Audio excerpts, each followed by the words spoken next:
All right, buckle up because we're diving into September 23rd. Let me tell you, this date is like the Costco of history. You walk in for one event and suddenly you're leaving with a cart full of empire builders, civil rights showdowns, planets discovered with math, Nintendo, and Bruce Springsteen. So let's get into it. Welcome back to Kleppers Corner, Today in History. Today is September 23rd, and boy, if you thought your calendar was packed, history looks at you and says, hold my beer. On this day, empires were born, nations unified, students walked past soldiers to integrate schools, and Nintendo was founded, which, for millennials, is more important than most revolutions. Segment 1, the return of Lewis and Clark, America's first road trip gone too far. On September 23rd, 1806, Lewis and Clark finished their little walk across the continent and strolled back into St. Louis after 2 years, 8,000 miles, and way too much camping. This was basically the world's first road trip, minus Spotify, GPS, and snacks that didn't expire after 3 days. Jefferson had sent them out to map the new Louisiana Purchase, and they came back national heroes, mostly because they didn't die. Imagine your buddy saying, yeah, we walked across the entire country, met dozens of tribes, discovered 122 new animal species, and by the way, here's Oregon. Meanwhile, today, I can't even finish a hike without my phone telling me I've hit my daily steps goal. But here's the kicker. Lewis and Clark's journey wasn't just about maps and science. It gave America the idea of manifest destiny, which basically means we liked what we saw and we're taking it. Sorry, everyone else already living here. It's the ultimate example of road trip ends, gentrification begins. Segment 2, 1932. Saudi Arabia gets the band together. On September 23rd, 1932, Ibn Saud said, you know what would be cool? If I just took this pile of warring tribes and desert kingdoms and called it Saudi Arabia. And boom, a new kingdom was born. Today, it's celebrated as Saudi National Day. Imagine if your national holiday wasn't about throwing off the shackles of a colonial empire, but about finally convincing your neighbors to stop fighting long enough to agree on a flag. And in one of history's best coincidences, exactly 1 year later, American oil guys showed up in Jubail and said, mind if we look around? The rest is history. Money, oil, skyscrapers in the desert, and the world's longest awkward conversation about women driving. Saudi Arabia's creation shows you don't always need fireworks to start a country. Sometimes you just need 30 years of battles, some religious zeal, and the luck of sitting on top of the world's biggest gas tank. Segment 3, Juan Perón, the exiled politician who wouldn't quit. In 1973, Juan Perón returned from exile after 18 years and got re-elected president of Argentina. 18 years! That's longer than most marriages last. Imagine if George W. Bush tried to come back today and everyone was like, you know what? Let's give him another go. Perón was basically the Elvis of Argentine politics. You thought he was gone, but the fans kept demanding encores. His movement was populism at its finest, loved by the working class, feared by the elites, and impossible to kill.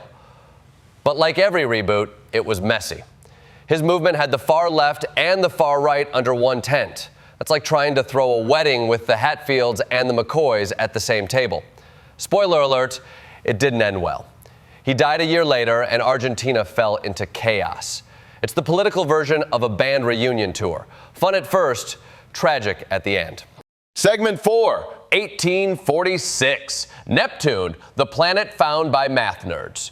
September 23rd, 1846. Neptune was discovered. But here's the twist. It wasn't discovered by looking through a telescope. No, some French guy named Leverrier basically did math so hard he summoned a planet. That's right. He didn't see it, he just guessed where it was, told a German dude to check, and bam, there it was. Imagine being so good at math, you ruined space for everyone else. This was peak Newtonian physics. The moment humanity said, the universe is a giant clock, and we've got the manual.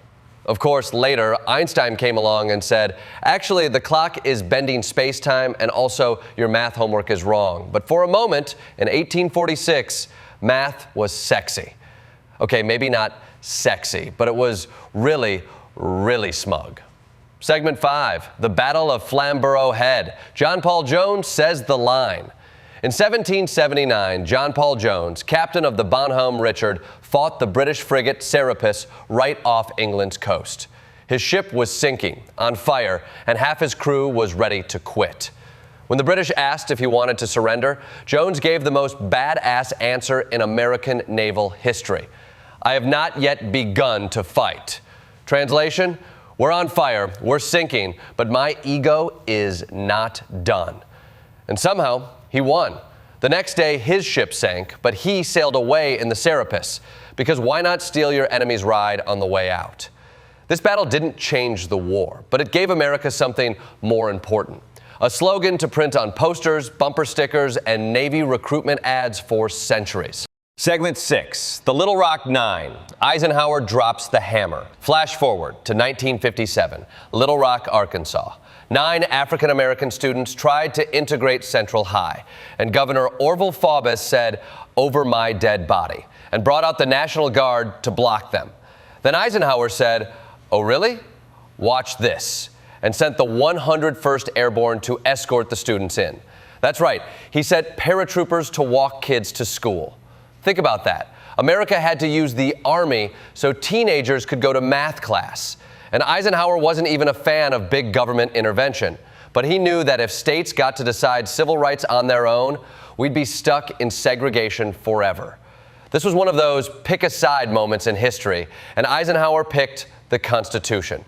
Also, he probably picked up a lot of new gray hairs. Segment 7, Nintendo. From playing cards to Mario. In 1889, Nintendo was founded in Kyoto to make playing cards. Playing cards. No consoles, no Mario, no Smash Brothers, just some floral patterned paper you played with when your cousin got bored. For decades, that was it. Then they pivoted. Toys, instant rice, even love hotels. Yes, Nintendo dabbled in love hotels. Imagine checking into a Nintendo hotel room and finding Mario chocolates on the pillow. Weird times. But eventually they made Donkey Kong, then the NES. And by 1985, they were the kings of video games. Today, Nintendo's DNA is still toy company first. That's why instead of building the most powerful machine, they build the most fun one. It's why your grandma plays Wii bowling like her pension depends on it. And it all started September 23rd with playing cards. History doesn't always begin with a bang. Sometimes it starts with Uno. Segment 8, the Jetsons, the future according to 1962. On September 23rd, 1962, the Jetsons premiered. It was America's vision of the year 2062. Flying cars, robot maids, video calls, and food machines. Basically, everything Elon Musk promises on Twitter, but with better animation. The Jetsons got so much right. Flat screens, FaceTime, Roombas, but it also froze social progress in 1962. Jane Jetson still did all the shopping. George still had the job, and everyone was still a white suburban family. It was like saying, yes, in 2062 we'll have space condos, but women will still need permission to buy a vacuum. Still, the Jetsons shaped what we imagine the future should look like. And Silicon Valley is basically still trying to build Rosie the robot. Except now, she just steals your data while vacuuming your floor. Segment 9, the birth of bosses. Augustus, Kublai, Ray Charles, and Springsteen.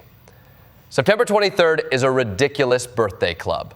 Augustus Caesar, the guy who turned Rome from a messy frat house into the Roman Empire. Kublai Khan, the Mongol who conquered China and realized you can't govern an empire on horseback. Ray Charles, the genius who invented soul by mixing gospel with R&B, proving church and Saturday night could be the same place. And Bruce Springsteen, the boss, who gave voice to every factory worker with a dream and a guitar. That's a lineup. Imagine the party. Augustus and Kublai are fighting over empire maps. Ray Charles is playing Georgia on My Mind, and Springsteen is yelling 1, 2, 3, 4 as everyone dances. History's best supergroup. In conclusion, so there you have it, September 23rd. One day, 9 stories, more drama than an HBO pilot. Empires rose, students marched, planets were found with pencils. Nintendo gave us Mario, and Springsteen gave us Born to Run. History isn't neat. It's a mess of coincidences, conflicts, and comebacks, all landing on the same square of your calendar. And remember, when you think your Monday is tough, just ask Lewis and Clark how their Monday went.